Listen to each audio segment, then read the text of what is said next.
बुद्धिमान लड़की की 3 बातें गांठ में बांध लेना। आपको राजा बनने से कोई नहीं रोक सकता। मित्रों, किसी गांव में एक बहुत ही गरीब ब्राह्मण रहता था। उसकी एक बेटी थी, उसका नाम था सरस्वती। सरस्वती बहुत ही दिमाग की तेज थी, पर ब्राह्मण बड़ा ही सीधा साधा सज्जन था। वह बेचारा बदहाली का जीवन जी रहा था। ठीक से परिवार का भरण पोषण भी नहीं कर पाता था। और कहते हैं, संसार में यह 6 कष्ट बड़े ही दुखदाई होते हैं।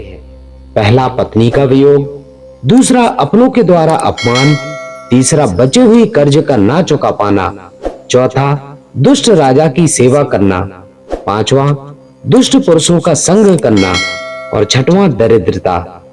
इनके मारे मनुष्य का शरीर बिना अग्नि के ही जलता रहता है। प्रिय मित्रों, पिता को अत्यंत चिंतित और लाचार देखकर एक दिन बेटी ने अपने पिता से कहा, पिताजी, विद्वानों ने कहा है कि उद्योग करने पर दरिद्रता नहीं रहती, भजन करने पर पाप नहीं लगता, चुप रहने से झगड़ा नहीं बढ़ता और जागते मनुष्य को भय नहीं सताता। आप राजा के पास चले जाओ और राजा से कहना कि वह अपने यहाँ आपको नौकरी पर रख ले। जिस समस्या को कोई नहीं सुलझा पाएगा वह हम सुलझा देंगे, पर शर्त यह है कि वेतन के रूप में हमें 100 रुपए रोज चाहिए। ब्राह्मण कहने लगा, बेटी, इतनी मुझ में काबिलियत कहाँ है जो मैं राजा की समस्या का समाधान कर पाऊंगा।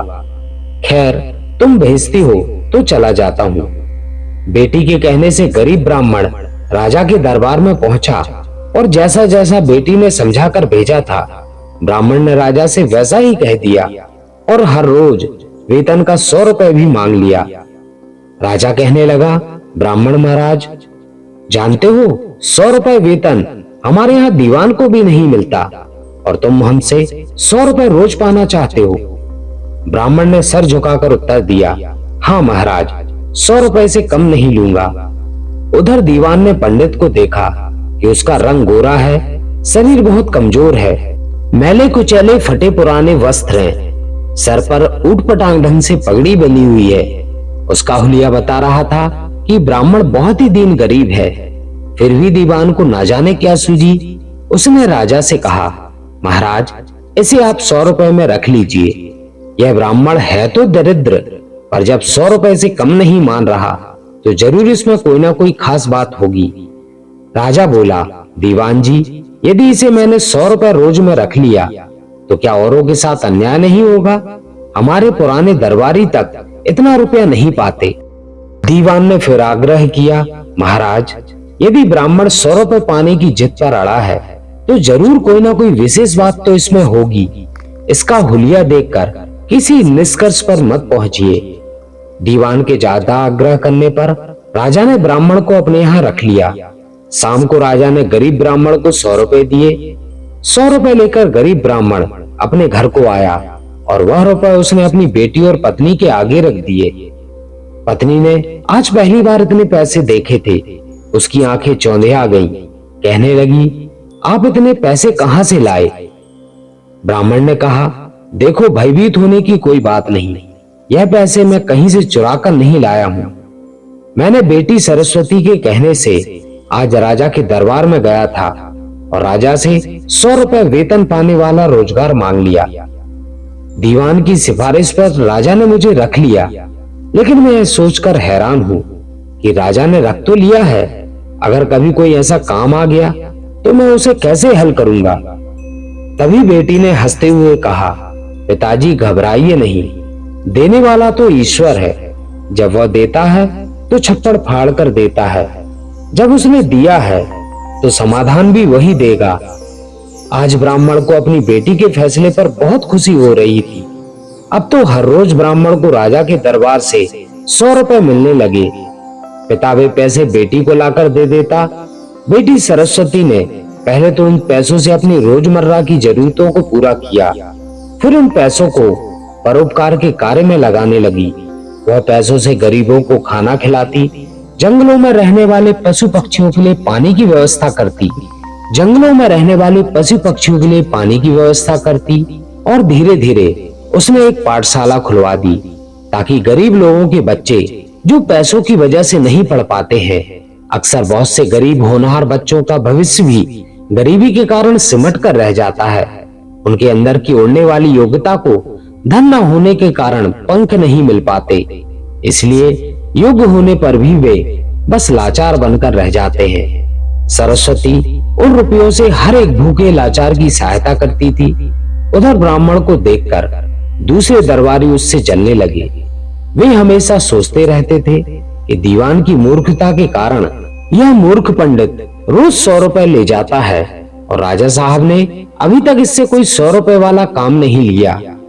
प्रिय मित्रों, एक दिन ऐसा हुआ कि ब्राह्मण की परीक्षा का समय भी आ गया।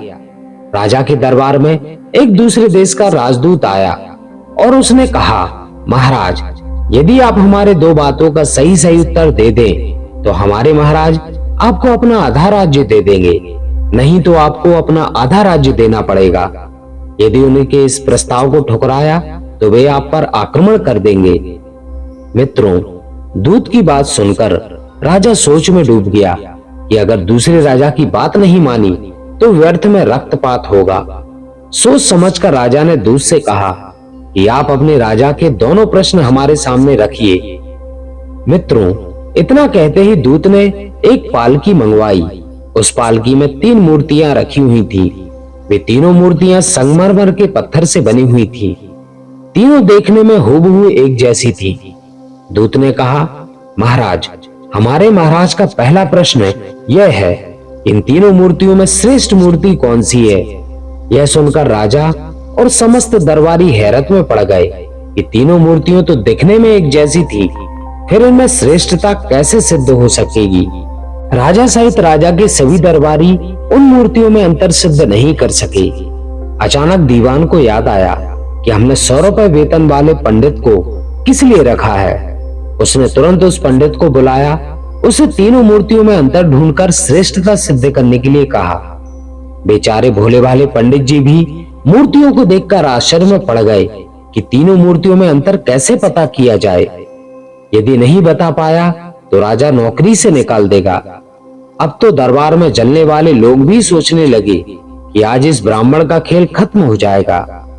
काफी देर मूर्तियों को गौर से देखने के बाद भी पंडित जी को कुछ समझ में नहीं आया, तो पंडित जी ने कहा, महाराज, इन तीनों मूर्तियों को कक्ष में रखवा दीजिए, तब तक मैं घर होकर आता हूँ। लौटकर इनका अंतर आपको जरूर बता दूंगा। इतना कहकर पंडित जी अपने घर को चल दिए। राजा ने उन मूर्तियों को एकांत कक्ष में रखवा दिया। पंडित जी सीधे अपने घर गए और पूरी बात अपनी बेटी को बता दी।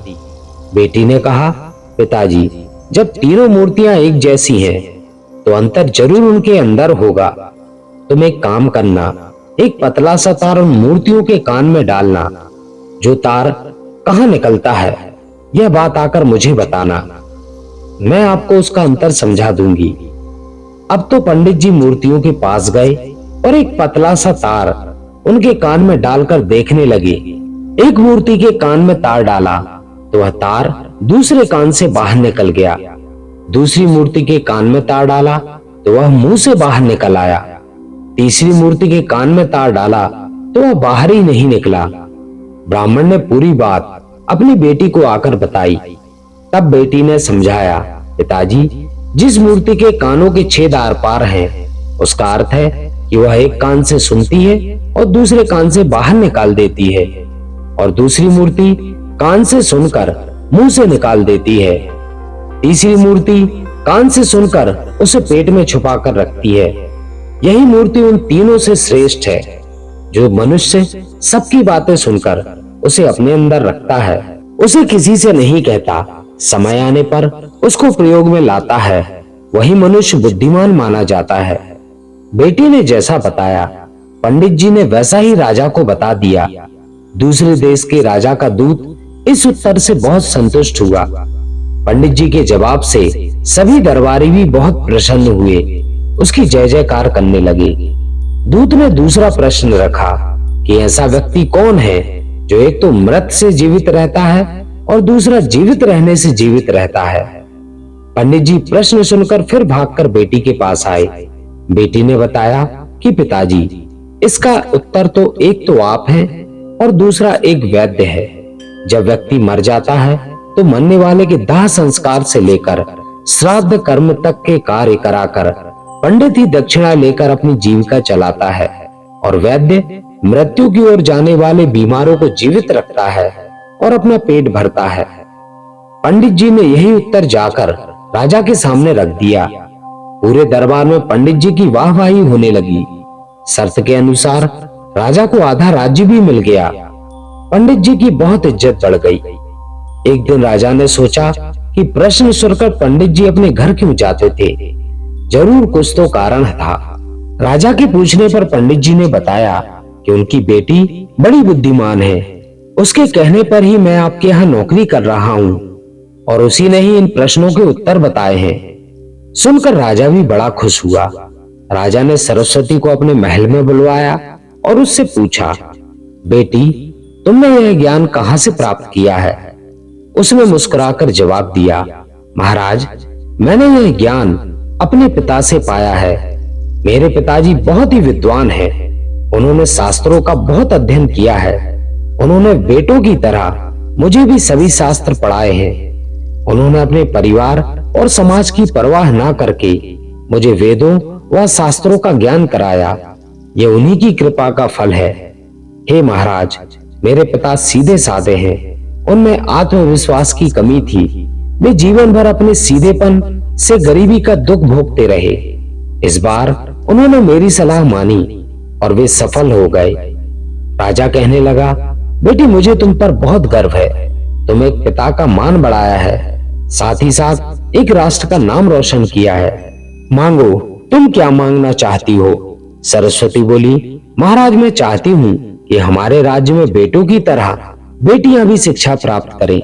कहते हैं जहाँ नारी अज्ञान के अंधकार में भटकती है वहाँ कभी भी सुख शांति नहीं आ सकती।